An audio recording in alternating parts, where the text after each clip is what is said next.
எல்லாருக்கும் வணக்கம். பாருங்கள், இன்னி சேகர் நர்சரியோட நிலைமையை தமிழ்நாடு அரசாங்கத்து மூலயமா தோட்டக்கலைத்துறையிலேருந்து இந்த நேல்வலை கூடாரம் எனக்கு அமைச்சு கொடுத்துருந்தாங்க.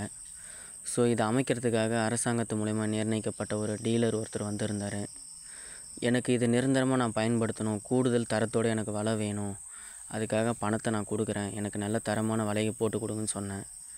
என்கிட்ட பணத்தை பெற்றுக்கு நான் ஒரு தரம் குறைவான வலையை எனக்கு போட்டு கொடுத்து 5 வருடம் வலை நல்லா இருக்குன்னு சொல்லி 1 வருடத்திலே வலை கிழிந்து போய் அதை நம்பி நான் நிறைய நாற்றுகளை போட்டு 1,00,000 அளவுக்கு மதிப்பிலான என்னுடைய நாற்று பண்ணை எந்த அளவுக்கு காய்ந்து சருகாக போய் கிடக்குது பாருங்கள்.